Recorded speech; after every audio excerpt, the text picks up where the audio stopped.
எனக்கு விவரம் தெரியறதுக்கு முன்னாடியே அம்மா இல்ல சார். அதுக்கப்புறம் அப்பா கொண்டு போய் ஆர்ஃபனேஜ் அங்க விட்டுட்டாங்க. விட்டு ஒரு 6 மாசத்திலே அப்பா இறந்துட்டாங்க. அப்ப எனக்கு அப்பாவோட அம்மா பாட்டி தான் ஹாஸ்டல்ல எப்பயாவது ஒரு 6 மாசத்துக்கு ஒரு தடவை அந்த மாதிரி பார்க்க வருவாங்க. சனி ஞாயிறு ஆயிட்டா எல்லாருக்குமே பேரண்ட்ஸ் ஏதாவது ஸ்நாக்ஸ் வாங்கிட்டு கொடுத்துட்டு பாத்துட்டு போவாங்க. இப்ப நான் அந்த கேட்டை பிடிச்சி தொங்கிட்டே அப்படி பாத்துட்டே இருப்பேன். நமக்கு யாராவது வரமாட்டாங்களா அப்படி. நல்லா படிச்சேன். ஸ்போர்ட்ஸ், டான்ஸ், படிப்பு எல்லாத்துலயுமே நல்லா டெவலப்பா வந்தேன். அதுக்கப்புறம் என்னை ஹாஸ்டல்லே டீச்சர் ட்ரைனிங் படிக்க வச்சாங்க. படிச்சு முடிச்சதுக்கு அப்புறம் லவ் மேரேஜ் தான் பண்ணேன். மேரேஜ் முடிச்சிட்டு பெரிய சந்தோஷமா நினைச்சேன், நம்ம லைஃப்ல நல்லா இருக்க போறோம், 2 பேரும் படிச்சிருக்கோம், நல்ல ஒரு ஜாப் நம்ம வாங்கிருவோம் அப்படின்னு நினைச்சேன். உங்க ஆசை நியாயமானது. உங்க நேர்மை எனக்கு ரொம்ப பிடிச்சிருக்கு. கல்யாணம் முடிச்ச ஒரு 1.5 மாசத்துல ஹஸ்பண்ட் ஆக்சிடென்ட்ல இறந்துட்டாங்க. அவங்க இறந்ததுக்கு அப்புறம் எனக்கு எங்க போறது என்ன செய்யறதுன்னு எதுவுமே தெரியல. எந்த பக்கம் வரும் இருட்டுல கண்ணு கட்டி காட்டுல விட்ட மாதிரி. இப்ப அவங்களோட தம்பி அங்க உட்கார்ந்துருக்காங்க. அவங்கதான் நானு வேண்டாமா, அவங்களுக்கு யாருமே இல்ல, திரும்ப நம்ம இன்னொரு வாழ்க்கை,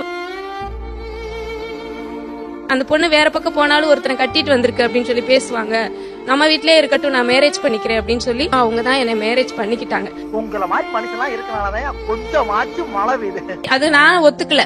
அவங்க இறந்ததுக்கு அப்புறம் அப்படி நான் ஒரு பைத்தியம் மாதிரி இருந்தேன். ஏன்னா அவங்க என்ன அவ்வளவு நல்ல கேர் எடுத்து பாத்துக்கிட்டாங்க. அவங்க அண்ணன் சுடுகாட்டுக்கே போயிருவேன். போய் அவங்க இறந்த எரிச்சதுல இருந்து அந்த எலும்பெல்லாம் எடுத்துட்டு வச்சுக்குவேன் வீட்டுல. என்னடா ரொம்ப பயமுறுத்துறீங்க, இடம் சரியில்லை, கிளம்பிட வேண்டியதான். ஏன்னா எந்த சொந்த பந்தமே இல்லாம ஹாஸ்டல்ல இப்படி சனி ஞாயிறு வந்தா கேட்டை பிடிச்சி தொங்கிட்டே இருப்பேன். நமக்கு யாராவது பார்க்க வர மாட்டாங்களா, ஒரு பிஸ்கட் பாக்கெட் வந்துட்டு யாராவது கொடுக்க மாட்டாங்களா,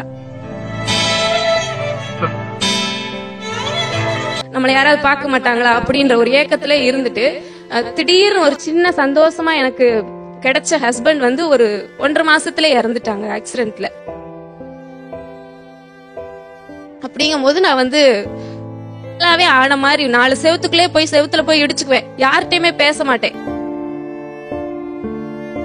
2வது நான் டீச்சர் ட்ரைனிங் முடிச்சுட்டு இறந்த என்னோட ஹஸ்பண்ட் மேற்கொண்டு படிக்கணும், நம்ம 2 பேரும் சமுதாயத்துல நல்லா வாழ்ந்து காமிக்கணும் அப்படின்னு நினைச்சாங்க. அது கடவுள் கொடுத்து வைக்கல. அது அவங்க இறந்ததுக்கு அப்புறம் நான் அவ்வளவுதான் முடிஞ்சு நம்ம லைஃப், இனி நம்ம வாழவே மாட்டோம், வீட்டுக்குள்ளேயே உட்கார்ந்துருப்பேன், யாரையுமே வீட்டுக்குள்ள விட மாட்டேன். பாவம், யாருக்குமே இந்த நிலைமை வரக்கூடாது, அந்த பொண்ணுக்கு அந்த மாதிரி எல்லாம் இருந்து என்னை கொஞ்சம் கொஞ்சமா பிரெயின் வாஷ் பண்ணி, எனக்கு 4 நாத்தனார் இருக்காங்க. நாத்தனாரையும் அம்மான்னு தான் சொல்லுவேன், என்னோட மாமியாவையும் அம்மான்னு தான் சொல்லுவேன். நல்ல மனசுமா அப்படித்தான் இருக்கணும். அவங்க எல்லாரும் என்னை பிரெயின் வாஷ் பண்ணி, உனக்கு ஒரு ஆண் துணை வேணும், நீ இப்படி இருக்க கூடாது, இந்த 21 வயசுலயே நீ என்னத்தை கண்டுட்ட, 1.5 மாசத்துல நீ கண்டிப்பா வாழ்வ, சந்தோஷமா இருப்பேன்னு என்னை என்கரேஜ் பண்ணி, அதுக்கப்புறம் முருகன் கோயில்ல பழனியில வச்சு அவங்களுக்கு எனக்கு மேரேஜ் பண்ணி வச்சாங்க. ஆண்டவன் இருக்கான், நல்லவங்க வாழுவாங்க. அந்த மேரேஜ் பண்ணதுக்கு அப்புறம் இன்னும் நான் படிச்சிட்டு இருக்கேன் சார். அவ்வளோ கஷ்டத்துல இருந்து, அந்த மனநிலை பாதிக்கப்பட்டதுல இருந்து நான் மேலெழுந்து இப்ப நான் ஒரு பரதநாட்டிய ஆசிரியையா இருக்கேன். விடாமுயற்சிக்கு விஸ்வரூப வெற்றி கிடைக்கும். எல்லாம் என் வாழ்க்கையில நடக்குமான்றதே ஒரு பெரிய கேள்விக்குறியா இருந்துச்சு. சமுதாயத்துல நான் ஒரு ஆளா இருக்கேன்றதே நினைச்சு பார்த்தாவே ஒரு சந்தோஷமான இதா இருக்கு. ரொம்ப பிரமாதம். ஏன் அந்த ஒரு முடிவு எடுத்தீங்க? நாங்க எல்லாம் என்ன நினைச்சோம், நம்ம அண்ணன் இவ்வளவு பாசமா அந்த பொண்ணா யாரும் அம்மா அப்பா இல்லையே அப்படின்னு நினைச்சு கூட்டு வந்தாங்க. அந்த மனசு இருக்க, அதான் கடவுள்.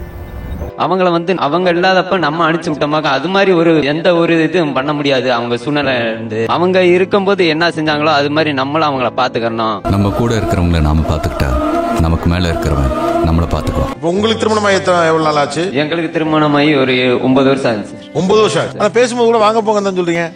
எப்பயுமே அவங்கள வாங்க போங்கன்னு தான் சார் கூப்பிட்டேன். உன்னை நினைச்சா எனக்கு ரொம்ப பெருமையா இருக்கியா? ஏப்பா நார்மலா தனிப்பட்ட முறையிலயுமா? தனிப்பட்ட முறையிலே வாங்க போங்கன்னு தான் சார். அடுத்தவங்கள்ட்ட சொல்லும் போது கூட அவங்க இந்த தோட்டத்துல இருக்காங்க, அவங்கள்ட்ட குடுக்கறேன், எல்லாத்துட்டையுமே அப்படிதான் சொல்லுவாங்க சார். சூப்பர். உங்ககிட்ட நேரடியா பேசும்போது வாங்க போங்க தான் பேசுவாரா? அது அப்படியே பழகிருச்சு சார். அவங்க அண்ணனை கல்யாணம் பண்ணிட்டு கல்யாணம் பண்ணதுக்கு முன்னாடி அவங்கள என்கிட்ட வாங்க போங்கன்னு பேசி பேசி அப்படியே பழகிருச்சு. சின்ன வயசுல இருந்து அப்படியே ஊறிடுச்சு சார். அப்ப அது ஒண்ணும் செய்ய முடியாது. சொல்லு. ஒரு கட்டத்துல நீங்க அதை உடைக்க முயற்சி பண்ணலையா? நீங்க மட்டும் இல்ல சார், என்னோட ஃப்ரெண்ட்ஸ், டீச்சர்ஸ் எல்லாருமே கேட்பாங்க, என்னப்பா அந்த தம்பி அவங்க வாங்க போங்கன்னு தான் பேசுறாங்க, என்ன நீங்க உண்மையாவே கணவன் மனைவியா இல்லையா அப்படின்லாம் கேட்பாங்க சார். சொந்தக்காரங்க தொல்லை தாங்க முடியாம தாண்டா 8 கிலோமீட்டர் தள்ளி வீடு கட்டியிருக்கேன். வீட்டுல மாமியாரும் சரி இவங்களும் சரி என்னுடைய நாத்தனார் எல்லாருமே எங்க குடும்பத்துல வந்து படிக்காதவங்க, என்ன முடிவு எடுக்கிறதா இருந்தாலும் முதல்ல என்னை கேட்பாங்க சார். இந்த மாதிரி அனுசரணையான புருஷன் கிடைக்க ஒவ்வொரு பொம்பளையும் கொடுத்து வச்சிருக்கணும். ஒரு விஓ ஆபீஸ் போகணும், ஒரு தாலுகா ஆபீஸ் போகணும், ஒரு கடைக்கு போகணும், கணக்கு வரவு செலவு காசு விஷயம், நிலத்துல ஒண்ணு பண்ணணும் வைக்கணும், எல்லாமே என்னை கேட்டுதான் பண்ணுவாங்க sir. You are a good man. இப்போ நீங்க திருமணம் பண்ணி முதல்ல வந்தப்ப இது ஒரு அசம்பாவிதம் நடந்து போச்சு. ஆனா அந்த குடும்பம் உங்களை அப்படியே அதே வாஞ்சையோடே வச்சிருக்காங்க. ரிப்பீட் தான் இருந்தாலும் சொல்லணும் சார், வீட்டை விட உங்க மனசு பெருசு. அந்த ஊர்ல இருக்கவங்க எல்லாம் சொன்னாங்க, இந்த பிள்ளை பிறந்தோனே, என்னோட ரிலேஷனே சொன்னாங்க, இந்த பிள்ளை பிறந்தோனேமேவும் அம்மாவை தூக்கி சாப்பிட்டுருச்சு. அதான் 2 பேரும் முழுங்கிட்டியடி, இன்னும் யார முழுங்கிறதுக்கு மாவளுக்கு ஒண்ணு முழுங்க தாண்டி. அதுக்கப்புறம் அவங்க அப்பாவை தூக்கி சாப்பிட்டுருச்சு. எனக்கு ஒரு தம்பி இருந்தா, தம்பியும் தூக்கி சாப்பிட்டுருச்சு. படிக்கும் போதே வளர்த்துட்டு இருந்த பாட்டி தாத்தா எல்லாத்தையும் சாப்பிட்டுருச்சு. ஓ உயிரை என்ன கொண்டு போக மாட்டான், லெட்டரா போட்டிருக்கியா? இல்ல உன் புரிஞ்சு ஜாம மாட்டானா, நீ போட்டு அடிக்க மாட்டியா, இல்ல நீ வெள்ளத்துல வர மாட்டியா? பாக்குறாங்க எல்லாருமே இறந்துட்டாங்க. இந்த பிள்ளை பாக்குறவங்க எல்லாம் இறந்துட்டாங்க. கல்யாணம் பண்ணி வந்துச்சு, இந்த புருஷனும் இப்படி இறந்து போயிட்டான். இந்த பிள்ளை இப்ப என்ன, இந்த பிள்ளை ராசி இல்லாத பிள்ளை. உன் தாலியை தான் அறுத்துக்கிட்ட, ஊர் தாலியை அறுத்து கட்டிக்க பாக்குறியா? கோபல அப்படிலாம் சொன்னாங்க. அப்படி சொன்னாலும் என்னோட மாமியார் என்னன்னா என்னை விடவே மாட்டேன்ட்டாங்க. நான் எங்கேயாவது போறேன், நான் இங்க இல்ல அப்படின்னு சொல்லி அழுகும்போது, வாழ வேண்டிய வயசுல என்னமோ அந்த பிள்ளை வனவாசம் போயிட்டான், நீங்களே வாழ்க்கை ஏழ போறீங்க. நீ எங்கேயுமே போக கூடாது, என் பையன் இறந்துட்டான், அவன் இறந்தது எங்களுடைய இழப்பு, என்னோட மகனுக்கு பதுவா நீ மகளா எங்க வீட்டுல இருக்கணும், நீ இல்லைன்னா நான் இறந்து போயிருவேன், நான் இருக்க மாட்டேன்னு எங்க மாமியா என்னை அழுது என்னை இருக்க வச்சாங்க. கண்டிப்பா நீ இங்க இருந்துதான் ஆகணும், என் பையனுக்கு பதுவா உன்னை யார் யாரோ என்னென்னமோ சொல்லிட்டு போட்டும் நீ என்னோட மகளா இங்க இருக்கணும்னு சொல்லி என்னை இருக்க வச்சாங்க. உங்கள மாதிரி மனுஷன்லாம் இருக்கனாலதான் கொஞ்சமாச்சும் மழை பெய்யுது. என்னை நல்லா கேர் பண்ணி பாத்துக்கிறாங்க. எந்த ஊர் தம்பி நீங்க? நாங்க நிலக்கோட்டை பக்கம் அழகம்பட்டி கிராமம் சார், திண்டுக்கல் டிஸ்ட்ரிக்ட். ஓ, என்ன படிச்சிருக்கீங்க? நான் விவசாயம் தான் சார் படிக்கல. விவசாயம் தான் பண்றீங்க? படிக்கல சார். படிக்காட்டியும் நீ மேலதாண்டா. ஆக்சுவலா மாடர்னிட்டி பத்தி பேசுறப்ப, நவீனமான சிந்தனைகள் பற்றி பேசுறப்ப அதை நகரத்தோடு தொடர்புபடுத்தும். கிராமம் என்பது ஒரு பழமைவாதத்தின் குறியீடுன்னு பல நேரங்கள் நம்ம சொல்லிட்டே இருக்கோம். இது மாதிரியான மனிதர்கள் தான் அதை உடைக்கிறாங்க. இங்க இருக்கக்கூடிய ஒரு டேப் அட்டாச்ட்னு ஒண்ணு இருக்குது. ஊர்ல என்ன சொல்லுவாங்க, அதெல்லாம் ஒரு ஆர்ஃபனேஜ்ல இருக்கிற ஒரு பொண்ணை உங்க அண்ணன் அவர் திருமணம் செஞ்சு வந்ததுக்கே அது ஒரு அதை பிரேக் பண்ணதே பெரிய விஷயம் தான். 100 ஆண்டு காலம் வாழ்க, நோய் நொடி இல்லாமல் வளர்க. அண்ணன் மீது நீங்க வச்சிருந்த உங்கள் கணவர் மீது, நீங்கள் முதல் கணவர் மீது வச்சிருந்த அந்த இதை கூட அவங்க டிஸ்டர்ப் பண்ணல. ஆக்சுவலா ஒரு தமிழ் சமூகம் வந்து ஏன் நவீனத்தை ஏத்துக்குது அப்படின்னா, அதோட கிரவுண்ட்ல இருந்தே அதுக்கு அது இருக்கு. அதோட வேர்லயே வந்து நியாயத்தின் வழியாக அது அணுகுது. ஏதோ என்னால முடிஞ்சது, நான் யாருக்கும் எந்த கெடுதலும் பண்ணல. அறத்தின் வழியாக அது அணுகுது. அதாவது நவீன சிந்தனைங்கிறத வந்து அவங்க படித்ததுல இருந்தோ அல்லது ஒரு ஏதோ ஒரு வேறொரு உலகத்திலிருந்து கற்றுக்கொண்டதுல இருந்தோ அதை அணுகல. என் மனசுக்கு எது சரின்னு போடுதோ அது மட்டும் தான் நான் செய்யறேன். அவங்க அதை அவங்களுடைய அறத்தின் வழியாக அணுகுறாங்க. இந்த வீட்டை நம்பி வந்த ஒரு பொண்ணுக்கு என் பிள்ளை இல்லைனாலும் அவ இந்த வீட்டில் இருக்கணும், அவளுக்கான பாதுகாப்பை நான் கொடுக்கணுங்கிறது ஒரு நேர்மையிலிருந்து ஒரு அறத்திலிருந்து வருகிற ஒரு நவீனத்துவம். நீங்க 2 பேரும் ஒரே சமூகத்தை சேர்ந்தவங்களா? இல்ல, அதுவும் இல்ல. எங்கேயோ போயிட்டடா நீ, எங்கேயோ போயிட்ட. இப்ப எனக்கு குழந்தை இல்ல சார். இவங்களை மேரேஜ் பண்ணி 9 வருஷம் ஆச்சு, இன்னும் எனக்கு குழந்தையும் இல்ல. அதையும் ஊர்ல பேசுறாங்க. இந்த பொண்ணுக்கு இந்த பாரு கல்யாணம் பண்ணி வச்சாங்க, ஒத்த பையனுக்கு வாரிசு இல்லாம போச்சு, இன்னும் குழந்தை பெத்து கொடுக்கல எல்லாம் பேசுறாங்க. இந்த சொந்தக்காரங்க மாதிரி வீணா போனவங்க எவனுமே கிடையாது. ஆனாலும் என்னோட மாமியா வந்து என்னைய, நீ கவலைப்படாதம்மா நான் இருக்கேன், நான் சாகுங்களாட்டி எப்படியாவது உனக்கு குழந்தை பிறக்கும், அதை நான் தூக்கி நான் வளர்ப்பேன். அந்த மனசு இருக்க அதான் கடவுள். அப்படி இல்லாட்டி போயிட்டு போது விடு, உங்களுக்கு என்ன நிலம் இருக்குதுல, சாகந்தட்டி இருந்து வித்து சாப்பிட்டுட்டு போங்க. அம்மா, என் பெத்த தாயை ஓவர்டேக் பண்ணிட்டீங்கம்மா. மாமியாருக்கு என்ன வயசு? அவங்களுக்கு 75-80. 75 வயசு. உங்க மாமியார் பேர் என்ன? சண்முகம்மாள். சண்முகம்மாள். ஆமாங்க சார். நம்ம கூட இருக்கிறவங்கள நாம பாத்துக்கிட்டா நமக்கு மேல இருக்கிறவன் நம்மள பாத்துக்குவான். அந்த ஒரு டைமண்ட் பரிசு இருந்துச்சு பாருங்க, இந்த பரிசை நீயானால கொடுத்தாங்கன்னு சண்முகம் அம்மாள் கொடுங்க. இது சூப்பர். அப்ப சண்முகம் அம்மாள்கிட்ட கொடுங்க அந்த பரிசை. ஒண்டர் டைமண்ட்ஸ் வழங்கும் ஒரு பரிசு. நீங்க ரியல் கேப்டன் சார். 5th படிக்கும் போது ஹாஸ்டல்ல சேர்ந்தது. பேரண்ட் 2 பேருமே செப்பரேட் ஆயிட்டாங்க. அதுக்கப்புறம் அவங்களும் செகண்ட் மேரேஜ் பண்ணதுனால ஸ்டெப் மதர் ரொம்ப டார்ச்சரா இருக்கும். என்னடா பண்றது அப்படின்னு இருக்கும்போது ஈவினிங் டியூஷன் எங்க டாடி வச்சு நடத்திட்டு இருக்கும்போது அப்போ எங்க தெருவுல இருக்க பீப்புள் எல்லாம் வந்து இந்த பொண்ணை எப்படியாவது கூட்டு போய் படிக்க வைங்க, இது ரொம்ப கஷ்டப்படுதீங்க. வேலைக்காரி மாதிரி நடத்தினா கூட பரவாயில்லையே, ஆனா என்ன கொத்தடிவா மாதிரி எல்லாம் நடத்திட்டு இருக்கிறான். அதே மாதிரி ஒரு பிரச்சனையில இட்டு போய் விட்டாங்க. ஃபர்ஸ்ட் ஹோம்கே அப்பதான் போறேன். அப்ப வந்து 3 நாள் அங்க இருந்தேன். அப்ப நான் இருக்கும்போது அந்த இடம் எனக்கு ஒரு மாதிரி எங்கேயோ சொர்க்கத்துக்கு வந்த மாதிரி இருந்தது. ஐயோ சந்தோஷத்துல எனக்கு கை ஓடல கால் ஓடல. அந்த 3 நாள்ல அவ்வளவு சந்தோஷமா இருந்தேன். எங்க டாடி அதுக்கப்புறம் சொல்லிட்டாங்க, நான் பொண்ணு அனுப்ப மாட்டேன், அந்த பொண்ணுக்கு உங்க கூட வர விருப்பம் இல்ல, நானே படிக்க வச்சுக்கிறேன் அப்படின்னு சொல்லிட்டாங்க.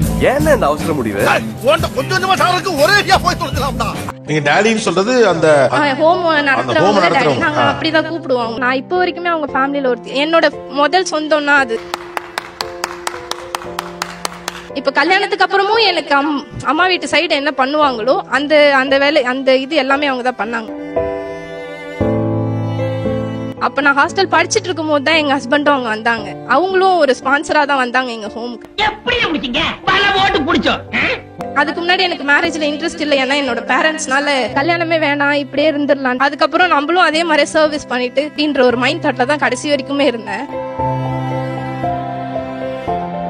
சந்தோஷமும் மேரேஜ்ன்ற விஷயத்துல இருக்குன்றதே வந்து இவங்க கிடைச்சதுனாலதான் தெரியும். ஸ்பான்சரா வந்தாருன்னா ஃபுட் ப்ரொவைட் பண்றது, எங்களுக்கு திங்ஸ் எல்லாம் வாங்கி தரது, புக் அந்த மாதிரி வந்தவங்க தான் இவங்க. உங்களுக்கு எப்படி பிடிச்சு போச்சு? ஷேக்ஸ்பியர் என்ன சொன்னாரு? காதலுக்கு காரணம் இருக்க முடியாது, காரணம் இருந்தா அது காதலா இருக்க முடியாது. நீங்க ஸ்பான்சரா போனவர், அங்க ஹெல்ப் பண்ண போனவர். காலேஜ் முடிச்சுட்டு என் ஃப்ரெண்ட்ஸோட அப்படியே சும்மா சரி ஃபுட்டு ஹோமுக்கு ஏதாவது ஆர்கனைஸ் பண்ணலாம் அப்படின்னு சொல்லிட்டு முடிவு பண்ணியிருந்தோம். அந்த டைம் எல்லா ஹோமும் நாங்கள் ஸ்பான்சர் பண்ணிட்டு இருந்தோம். கஷ்டம்னு வந்து அந்த கைப்புல கர்ணனா மாறிடுவான். எல்லாருமே சிங்கிள் பேரண்ட்ஸ் இருப்பாங்க, எல்லாருமே அப்பா வந்து பாப்பாங்க, அம்மா வந்து பாப்பாங்க அப்படின்னு சொல்லுவாங்க. இவங்களுக்கு பார்த்தா யாருமே இல்ல.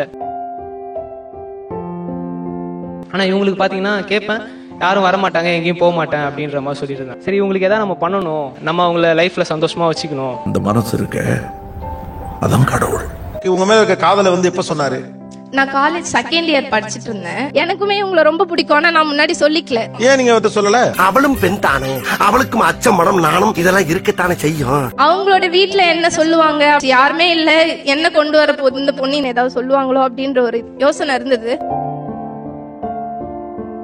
இவங்கள்ட்ட சொல்லலாம்னு நினைக்கும் போது இவங்களே என்கிட்ட கேட்டுட்டாங்க. கேட்டதுக்கு அப்புறம் அப்பாடா அப்படின்ட்டு இருந்தது.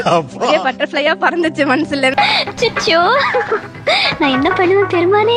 நான் அப்ப அழுதுகிட்டே தான் என்ன சொல்றீங்கன்னு கேட்டேன். உனக்கு ஓகேவா, எனக்கு உன்னை பிடிச்சிருக்கு அப்படின்னு சொல்லி கேட்டாங்க. நான் உடனே இதுக்குதான் வெயிட் பண்ணிட்டு இருந்தேன்ப்பா அப்படின்னு சொல்லிட்டேன்.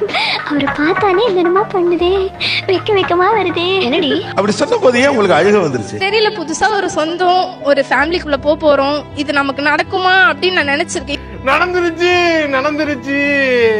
இவரை பார்க்கும் போதுல எனக்கு தோணும், இந்த மாதிரி ஒரு மனுஷன் நமக்கு கிடைப்பாரா நான் எனக்குள்ளே எப்பயுமே வேண்டிக்கிட்டே இருப்பேன். நீ இவ்வளவு வெறித்தனமா என்னை லவ் பண்ணும்போது உன்னை விட்டுட்டு நான் எங்கடா போறேன் டார்லிங். ஆனா அவர் என்னையே கல்யாணம் பண்ணுவாருன்னு எனக்கே தெரியாது. ரொம்ப சந்தோஷமா இருந்தது. இப்ப மேரேஜ் ரொம்ப கஷ்டப்பட்டு இருக்கேன் சின்ன வயசுல, ஆனா இப்ப ரொம்ப சந்தோஷமா இருக்கேன். எல்லாரும் லவ் பண்ண பொண்ணு கல்யாணம் பண்ணிக்கணுமான்னு தெரியல, ஆனா கல்யாணம் பண்ணிட்டு போங்க கண்டிப்பா லவ் பண்ண. நான் வந்து குடும்பத்தோட தான் வாழ்ந்தேன். ஒரு 12 வயசுல குடும்பத்தோட வாழ்ந்துட்டு இருந்தேன். திடீர்னு ஒரு நாள் அந்த குடும்பம் எனக்கு வந்து இல்ல. அண்ணன் 2 பேர் இருந்தாங்க. அவங்க வந்து நீச்சல் பழக போய் இறந்துட்டாங்க. அம்மாவும் மனநிலை பாதிக்கப்பட்டாங்க ரொம்ப. அப்பாவும் எங்க போனாருன்னே தெரியல. அம்மாவை வந்து பாத்துக்கிற சூழ்நிலை எனக்கு ஏற்பட்டுச்சு 12 வயசுலயே. அப்ப வந்து நான் வந்து படிப்பை விட்டுட்டு ஒரு வத்தி ஃபேக்டரிக்கு வந்து அது பேக்கிங் பண்ண போனேன். ஒரு வருஷம் போனேன். பாவம், யாருக்குமே இந்த நிலைமை வரக்கூடாது, அந்த பொண்ணுக்கு வந்து. அம்மாவும் ரொம்ப சீக் ஆயிட்டாங்க உடம்பு. என்னால அந்த வயசுல வந்து போய் வேலைக்கு போய் அம்மாவை ஹாஸ்பிட்டலும் கூட்டிட்டு போக முடியல. ஒரு வயிறு ரொம்ப சோறு கூட சாப்பிட முடியாத ஒரு சூழ்நிலை எனக்கு இருந்தது.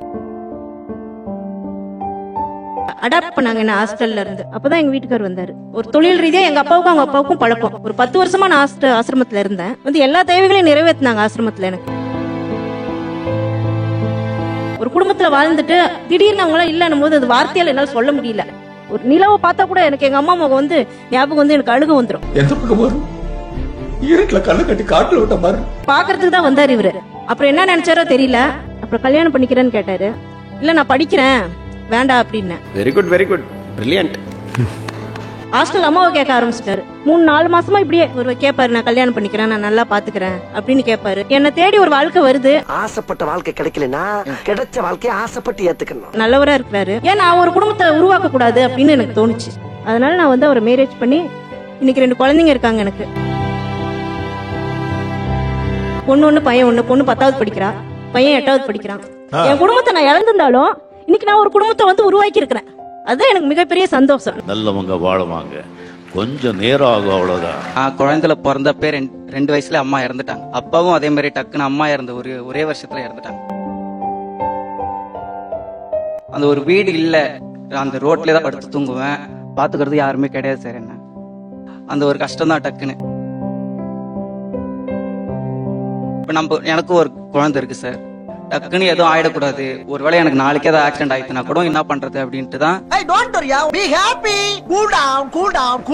வீடு கட்டணும். வீடு கட்டி உங்களை ஒரு கரையா சேர்த்துடணும், அதுக்கப்புறம் எனக்கு என்ன ஆனாலும் பரவாயில்ல அப்படின்னு சொல்லுவேன் சார். அதுக்குதான் அவங்க சொல்லுவாங்க, நான் இருக்கிறவங்க கூட நான் பாத்துக்கிறேன். என்ன நான் இருக்கேன்டா வளர்ந்து. ஆனா இந்த மனநிலையோட அவர் இருப்பது சரியா? ஆனா சரியில்லை சார், அந்த மாதிரி இருக்கக்கூடாது. இவர் எப்படி இதுல இருந்து வெளியில வர்றது? பொறுமையா பண்ணலாம், என்ன அவசரம்? கொஞ்ச நாளா நானும் வேலைக்கு போயிடுவேன். இப்பதான் உனக்கு 2 வயசே ஆகுது, ரொம்ப ஒன்னும் அவசரம் இல்லை, பொறுமையா பண்ணலாம்.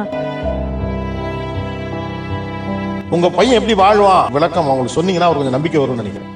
அவன் ரொம்ப டேலண்டான பையன் சார். அவன் நல்லா பெரியெல்லாம் வருவான், அதனால நீ கவலைப்பட தேவையில்ல. ஓகேவா? சிரிச்சுட்டே தான் சார் இருப்பாங்க, சிரிச்சுக்கிட்டே தான் இருப்பாங்க. அவங்க அழுது நான் அழமாட்டேன்மா, நான் அழமாட்டேன். அந்த அழுவைன்றது வராது. நிறைய பேர் கேட்பாங்க, அப்பா அம்மா இருந்துட்டாங்க, எப்படிதான் பாத்துக்கிறேன், எப்படிதான் பாத்துப்ப, உன் ஒய்ஃப் எப்படி பாத்துப்ப, உனக்கு என்ன தெரியும் அப்படின்னு கேட்பாங்க. அப்போட நான் சிரிச்சுன்னு தான் சார் இருப்பேன், பெருசா பதில் சொல்ல மாட்டேன். அதெல்லாம் நான் பாத்துக்கிறேன், உங்களுக்கு என்ன அப்படின்னு தான் சார் இருப்பேன். அழுகையெல்லாம் எங்க போச்சு தெரியல சார். அது ஏன் புரிஞ்சுக்கிறதுக்கு நானும் ட்ரை பண்ணல.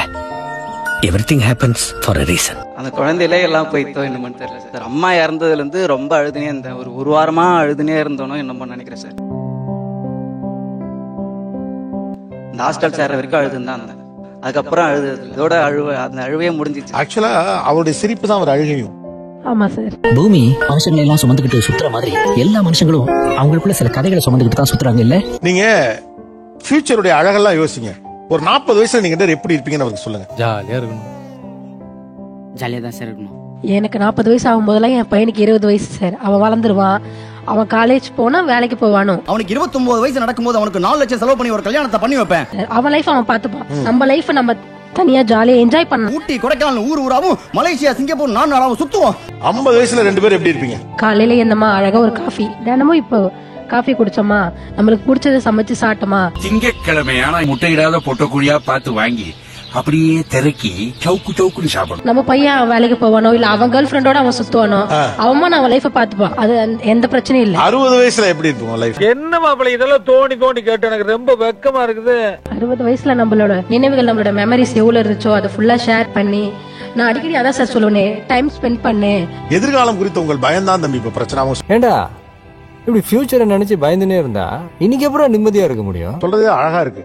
40 வயசுல உங்க பையன் காலேஜ் போவான், நீங்க ஒரு அப்புறம் என்ன அதெல்லாத்தையும் நினைக்க வேண்டியதானே?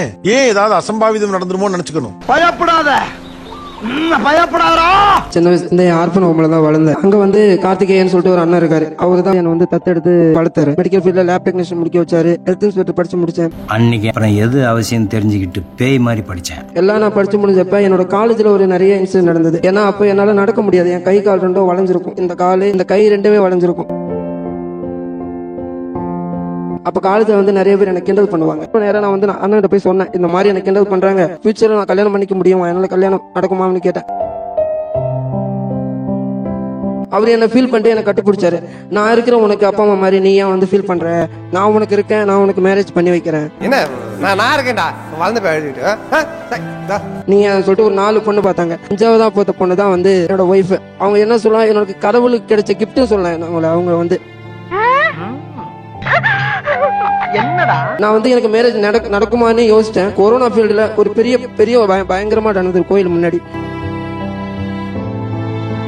எனக்கு பிசியோதெரபி பண்ணி என்ன நடக்க வச்சு இன்னைக்கு நான் வந்து இங்க உங்க முன்னாடி வந்து நான் மைக் பிடிச்சி பேசுறேன்னா எனக்கு ஒரு அப்பா அம்மா இருந்து பார்த்து எங்க அண்ணன் கார்த்தி அண்ணன் தான். உங்களை மாதிரி மனுஷன்லாம் இருக்கனாலதான் கொஞ்சமாச்சும் மழை பெய்யுது. எப்பயுமே வந்து நம்ம தான் வந்து பொண்ணு பார்க்க மாப்பிள்ளை வீட்டுக்கு போவோம். இவங்க தான் வந்து என்ன பார்க்க வந்தாங்க. என்னடா சொல்ற? ஆமாண்ணே. ஃபர்ஸ்ட் எனக்கு திருமணத்துல இன்ட்ரெஸ்ட் இல்ல சார். நான் ஒரு மாற்றுத்திறனாளின்றதுனால எங்க அப்பா வந்து கல்யாணம் பண்ணி கொடுக்க கூடாது, வீட்டுல பொண்ணை வீட்டோட வச்சுக்கணும். Wrong decision. It's very wrong bro. Very wrong. ஏன்னா என்ன கல்யாணம் பண்ணிட்டு போயிட்டு எல்லா வீட்லயும் நல்லா வச்சிருக்க மாட்டாங்க, வேலை செய்யல அப்படி இப்படின்னு ஏதாவது சொல்லுவாங்கன்னு சொல்லிட்டு வீட்டோட இருக்கணும்னு சொல்லி ஏற்கனவே சொல்லியிருந்தாரு. அதனால எனக்கு அதுல இன்ட்ரெஸ்ட் கிடையாது. நான் நல்லா ஜாலியா சந்தோஷமா இருப்பேன். இவங்கள வந்து ஒரு அண்ணன் மூலியமா தெரியும். அவங்க கால் பண்ணி இந்த மாதிரி ஒரு என்ஜிஓல மாப்பிள்ளை இருக்காங்க, நீ கல்யாணம் பண்ணிக்கிறியான்னு கேட்டாங்க. தம்பி சுரேஷ் போன்ல சொன்னா நான் எதுக்கு யோசிச்சு சொல்றேன். நான் எதுவும் சொல்லல. அதுக்கப்புறம் திரும்ப திரும்ப கால் பண்ணி கேட்டுட்டே இருக்காரு அப்படின்னு சொன்னோடனே என் ஃப்ரெண்டு கிட்ட எல்லாம் சொன்னேன், வா நம்ம சும்மா போய் பார்க்கலாம். ஒருத்தரோட பேசுறதுக்கு பழகிறதுக்கு எதுக்கு யோசிக்கணும் அப்படின்னு சொன்னா நான் எங்க வீட்ல யாருக்கிட்டையும் சொல்லவே இல்ல. நாங்க ஒரு 4-5 பேர் போனோம். நான் பைக் ஓட்டுவேன். All girls. Yes, I like friends. லைஃப்ல எல்லாமே ஈஸியா எடுத்துக்கணும், அதான் என் பாலிசி. நாங்க பைக் ஓட்டும்போது ஒரு பைக்ல 2 பேர் எல்லாருமே போயிட்டான். போன பொண்ணே அங்க போன சம மரியாதை, அவ்வளவு மரியாதை. பெரியவங்களை பார்த்தா மட்டையா மணங்கிரும் மாமா. நாங்க இவருக்கு வீடு எல்லாம் எதுவும் கிடையாது. அந்த என்ஜிஓல வளர்ந்து அங்கேதான் இருந்தாரு. அவங்கள வளர்த்தாங்களே அவங்க அந்த அண்ணா அண்ணி 2 பேருமே எங்களை இன்வைட் பண்ணாங்க. நல்லா செமையா கவனிச்சாங்க. ரிப்பீட் தான் இருந்தாலும் சொல்லணும் சார், வீட்டை விட உங்க மனசு பெருசு. போன உடனே எல்லாம் அவங்க 2 பேர் இருந்தாங்க. எங்க ஃப்ரெண்ட்ஸுங்க சர்க்கிள் வச்சு இவரை வச்சு பேசினாங்க. அப்புறம் சரி நீங்க எதா இருந்தாலும் நீங்க திருமணம் நடந்த போது எப்படி இருந்தது? என்ன மாப்பிள்ளை இதெல்லாம் தோண்டி கேட்டு எனக்கு ரொம்ப வெக்கமா இருக்குது. ரொம்ப சந்தோஷமா இருந்துச்சு சார். ஒரு கல்யாணம் ஒரு இந்த விசேஷத்துக்கு நான் வெளியே போக மாட்டேன் சார். என்னைக்கு நான் அவளை கல்யாணம் பண்ணணும் அன்னைக்கு தான் சார் நான் வெளியே போனேன். Ooty Kodaikanal ஊராவும் Malaysia Singapore 4 நாளாவும் சுத்துவோம். முத என்னை வந்து மேரேஜ் பண்ண உடனே மூணாறு கூட்டு போனாங்க சார். முத கூட்டு போனாங்க sir. I am very happy. Start music. நன்றி மக்களே, இந்த வீடியோ ஓரளவுக்கு எண்டுக்கு வந்துருச்சு. அப்பா எம்மா கிட்ட முடிச்சுப்பா. நான் என்ன சொல்றேன்னா, இந்த வீடியோ பிடிச்சிருந்துச்சுன்னா லைக் பண்ணுங்க, பிடிக்கலன்னா தாயங்க டிஸ்லைக் பண்ணுங்க. அந்த சப்ஸ்கிரைப் அடுத்து ஒரு அமேசிங் அரணியான கண்டல மீட் பண்ணலாம். Bye bye. நிகழ்ச்சியில் கலந்து கொண்ட அனைவருக்கும் கோபிநாத்தின் நெஞ்சார்ந்த நன்றிகள். மீண்டும் இன்னொரு சந்தர்ப்பத்தில் பேசலாம். நன்றி, வணக்கம்.